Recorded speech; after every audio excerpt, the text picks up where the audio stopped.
In this video, I will discuss some of the aspects of CAPFSC 2024 force allocation and reserve list aspects. Okay, so आप देखोगे कि this is year एक तरह से कि EWS वाले के लिए एक तरह से जो भी होपफुल थे उनके लिए थोड़ा सेटबैक है। ये इस वजह से कि अंडर 100 में एक भी ईडब्ल्यूएस नहीं है। ठीक है, अंडर 100 में एक भी ईडब्ल्यूएस नहीं है। लास्ट टाइम यदि देखो तो कई जो थे, यानी कि 6 लास्ट टाइम 100 में 6 ईडब्ल्यूएस कैंडिडेट्स थे। इस बार एक भी नहीं है।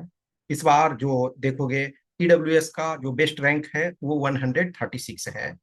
अब देखो, जब भी जैसे यदि अच्छा रैंक रहता है तो first preference as a general list पे वो कैंडिडेट्स लेते हैं, लेकिन यदि रैंक बाद में है तो वो ईडब्ल्यूएस कोटे का यूटिलाइजेशन करेंगे। तो इस वजह से रिलेटिवली इस ईयर में थोड़े से उनको सीट्स कम मिलेंगे। ठीक है, अब यदि देखा जाए तो हम अंडर 100 में यदि देखते हैं तो अंडर 100 यानी अप टू 100 तक में 63 जो हैं वो जनरल कैंडिडेट्स हैं। ठीक है, फिर 33 जो है 33 आपके ओबीसी में है। और अब 33 जब ओबीसी है तो उसमें वो ओबीसी भी जो जनरल लिस्ट पे है, और वो ओबीसी भी जो प्योर ओबीसी लिस्ट में है।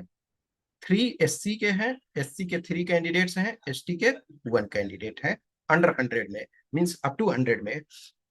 तो इस बार जो है ईडब्ल्यूएस वाले एक भी कैंडिडेट नहीं है। ठीक है ना। अब देखो, जो आपके रिमेनिंग सीट्स हैं, रिमेनिंग सीट्स कितने हैं? 56 हैं।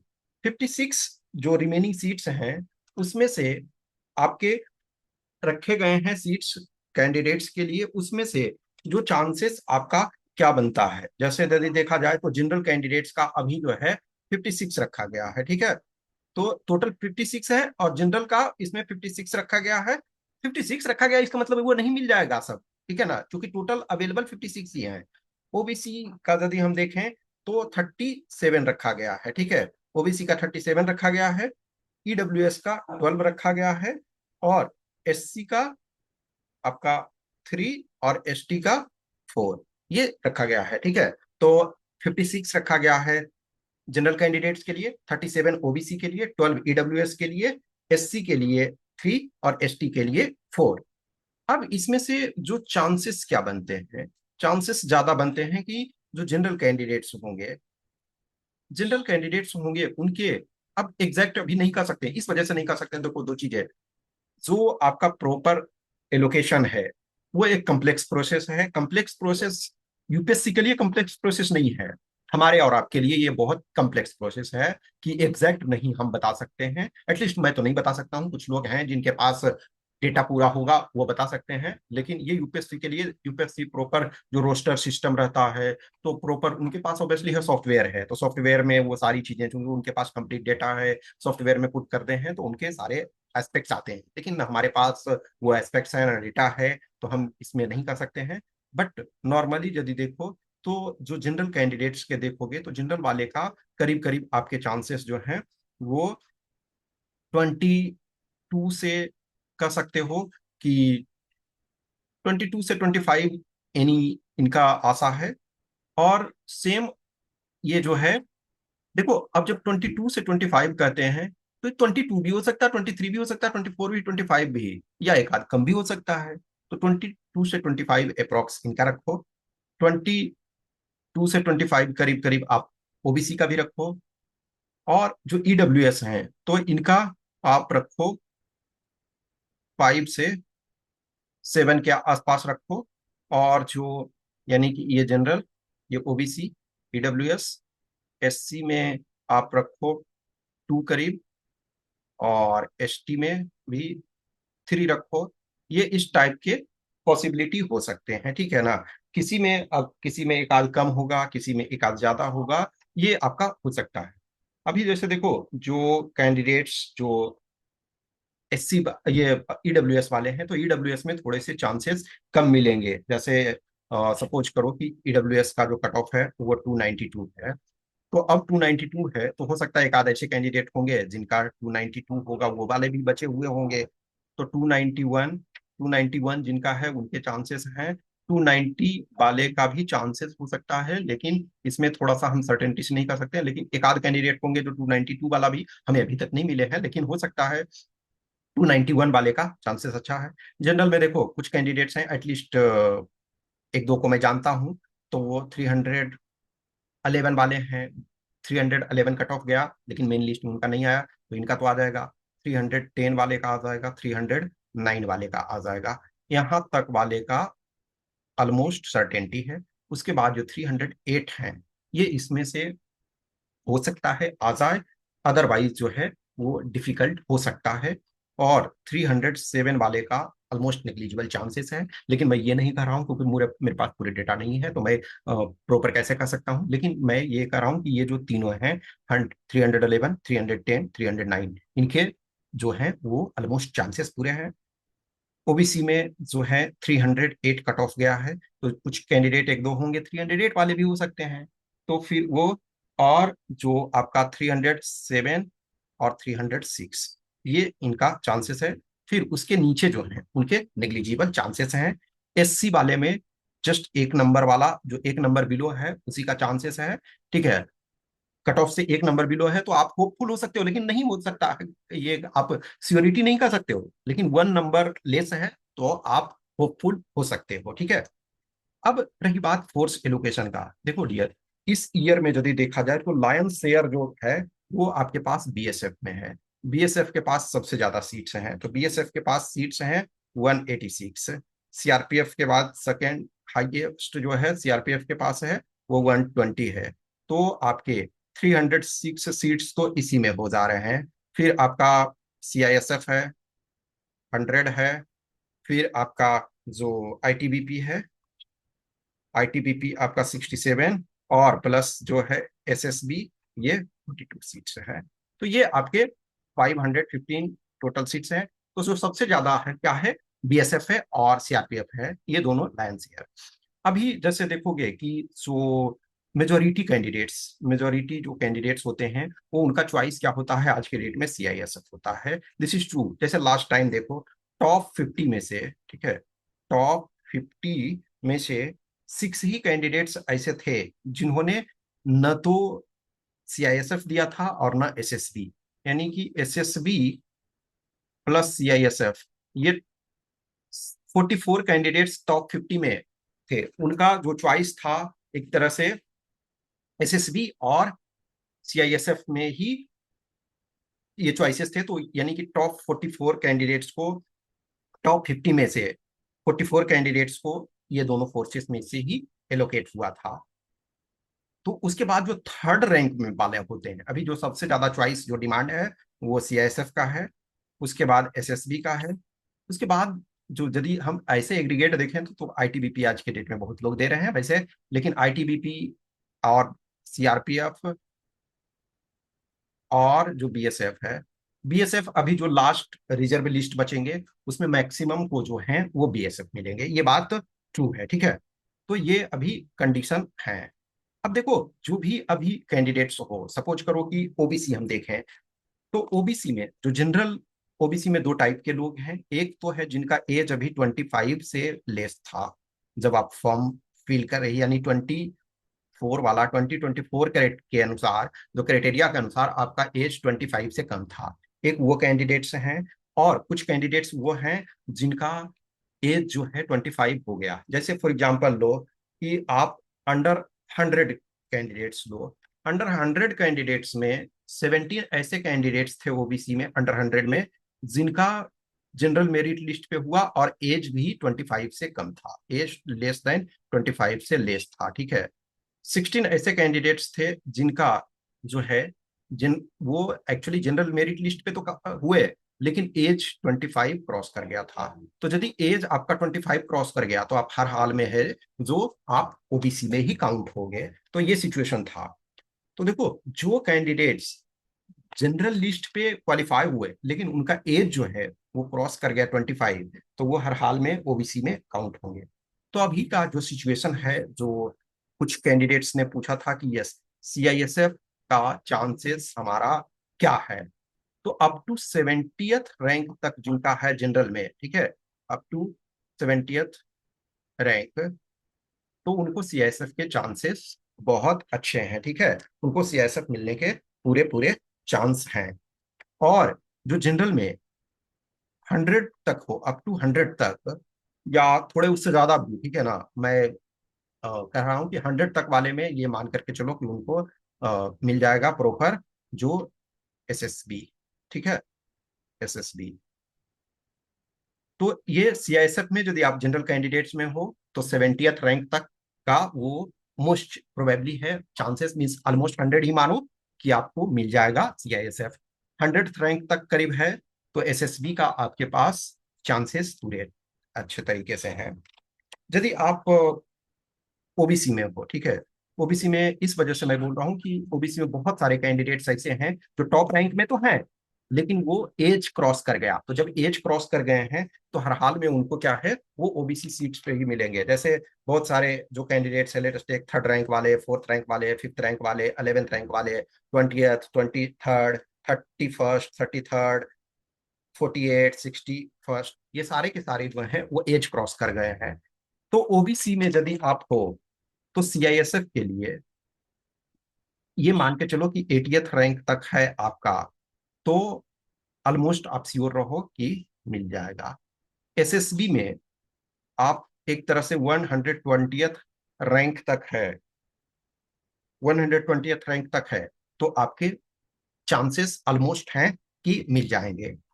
जो ईडब्ल्यूएस हो, ईडब्ल्यूएस में जो हो सीआईएसएफ जो है अप टू 312th रैंक तक वाले का है, उनके चांसेस हैं ऑलमोस्ट कि मिल जाएंगे।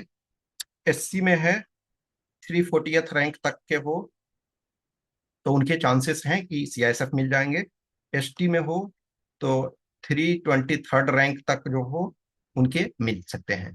देखो एग्जैक्ट कभी मैं नहीं कर सकता हूँ, ऑलरेडी मैं हमेशा बताता हूँ कि जो मैं कुछ कह रहा हूँ एक्सपेक्टेशन के आधार पे, अनुमान के आधार पे, जो मैंने पास्ट ट्रेंड्स देखे हैं। जैसा कि हमने आपको बताया ना कि जो लास्ट टाइम टॉप 50 में थे, 6 ऐसे कैंडिडेट्स थे जिन्होंने न तो सीआईएसएफ लिया और ना एसएसबी लिया। जैसे 6th रैंक वाले नहीं लिए, 12th रैंक वाले नहीं लिए, 13th रैंक वाले नहीं लिए, 25th रैंक वाले, 33rd रैंक वाले और 45th रैंक वाले, ये जो 6 हैं वो इन्होंने न तो सीआईएसएफ लिया और ना एसएसबी लिया।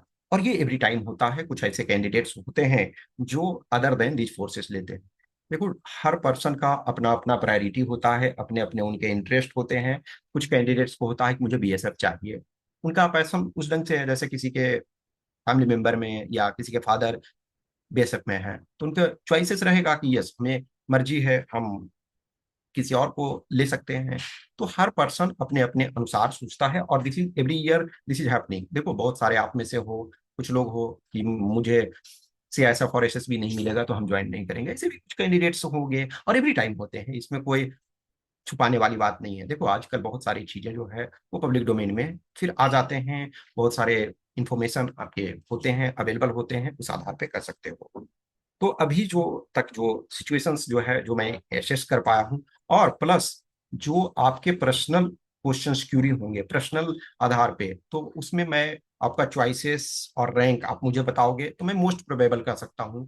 100% तो मैं कुछ लिमिटेड कैंडिडेट्स को ही कर सकता हूँ ना, जिनका रैंक प्रॉपर रेंज में है, तो उनके लिए तो है कि 100%।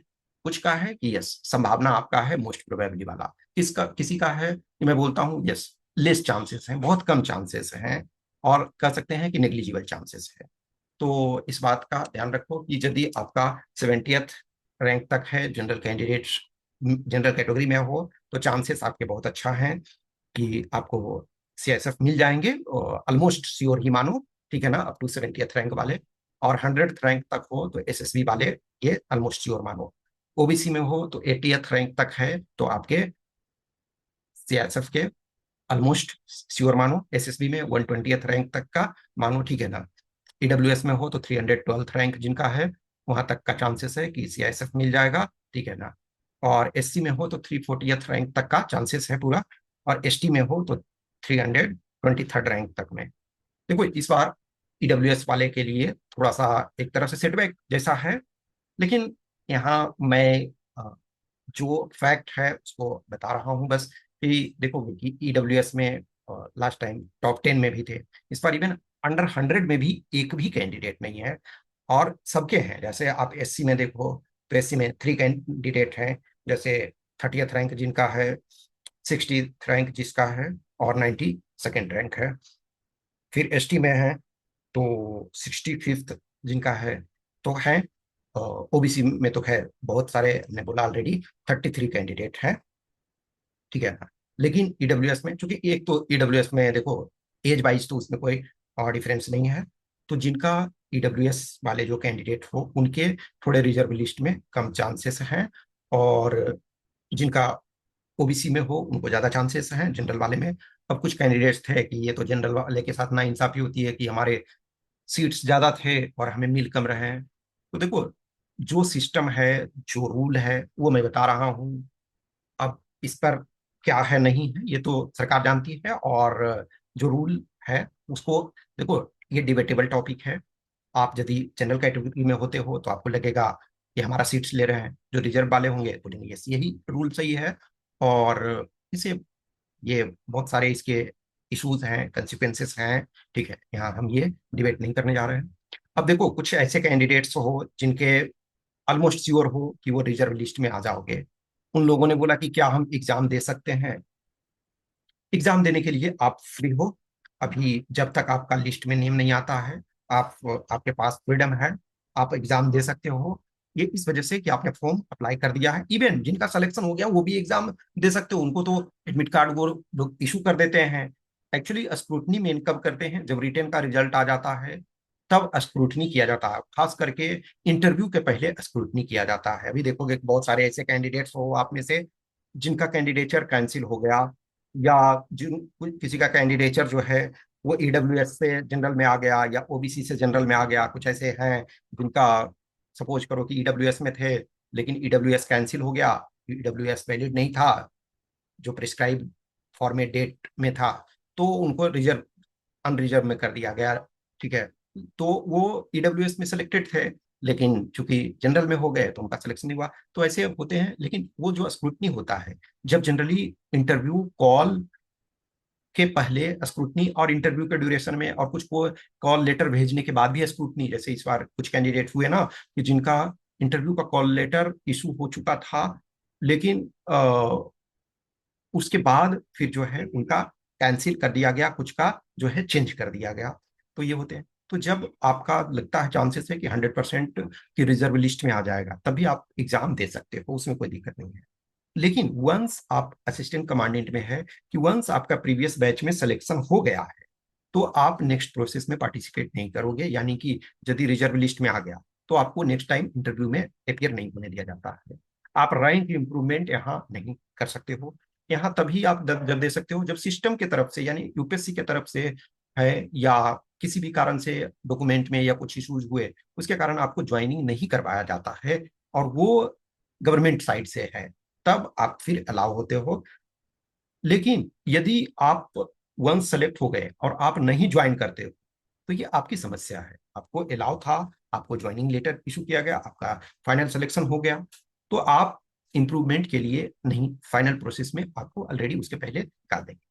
जिनको भी जैसे लगता है कि हमारा 2 नंबर कम है, सपोज आप जनरल लिस्ट में हो, 309 है, 310 वाले का तो है कि पक्का हो जाएगा, 311 वाला का तो कोई प्रॉब्लम ही नहीं है। सेम सिचुएशन जो ओबीसी में है, तो 308 में ही एक दो कैंडिडेट होंगे, मे बी हम नहीं जानते हैं लेकिन होंगे। और 307 तो उनका तो पक्का है, 306 वाला है उनका भी चांसेस है। लेकिन यदि आपका 306 है और जनरल में हो 309 है और इवन 310 भी है, तो आप करो प्रिपरेशन, कोई दिक्कत नहीं है। आप एग्जाम दे दोगे तो कोई दिक्कत नहीं है, फिर बाद में आ जाएगा जब लिस्ट में, तो आप उसमें प्रोसेस में नहीं जाओगे, ऑब्वियसली वो यूपीएससी आपको एलिमिनेट कर देंगे। और बाकी जो भी कैंडिडेट्स हैं, देखो एग्जैक्ट नहीं बताया जा सकता है कि कितने को कौन सा फोर्स मिलेगा, एग्जैक्ट सबका नहीं बताया जा सकता है। कुछ जिनका सर्टेनिटी है उनको मैं बता रहा हूँ, और पर्सनल बेसिस पे आपका जो ऑर्डर फोर्स प्रेफरेंस का होगा वो बताओगे। देखो अभी जैसे लास्ट इधर जो ट्रेंड चल रहा है, तो रिजर्व लिस्ट वाले में जो मैक्सिमम को जो मिलेगा वो बीएसएफ मिलेगा, और या आपका सीआरपीएफ मिलेगा। बीएसएफ और सीआरपीएफ इस ये मैक्सिमम जैसे 56 है, तो 56 में हो सकता है 56 ऑल 56 ये दोनों को मिले, यानी ऑल 56 को ये दोनों में से ही कोई मिले, या हो सकता है 2-3 सीट्स रहे आईटीबीपी का। जो सीआईएसएफ है और एसएसबी है, ये दोनों तो पक्का नहीं मिल रहा है। जो जो मैं ट्रेंड देख रहा हूं या जो सिचुएशन चल रहा है अभी, जो कैंडिडेट्स ऑप्शन दे रहे हैं उसके आधार पे, तो यानी कि जो भी आप इस लिस्ट के अंदर यदि हो, जो मैंने कुछ रफ में बताया उसके अंदर हो, तो आप ऑलमोस्ट श्योर रहो कि यस मुझे मिल रहा है। और बाकी जो पर्सनल बेसिस पे होगा, पर्सनलाइज्ड एस्पेक्ट्स में कुछ भी है, तो आप हमें मैसेज कर सकते हो, मैं उसके आधार पे आपको बता दूंगा जो भी पॉसिबिलिटी होगा। मैं यही कहता हूँ कि पॉसिबल जो हो सकता है अल्टरनेटिव की, हाँ ये आपको चांसेस है, इस आधार पे आपको मिल सकता है। तो कुछ भी क्वेश्चन क्यूरी डाउट है तो आप कमेंट कर सकते हो या हमें आप मैसेज कर सकते हो। Okay, thank you.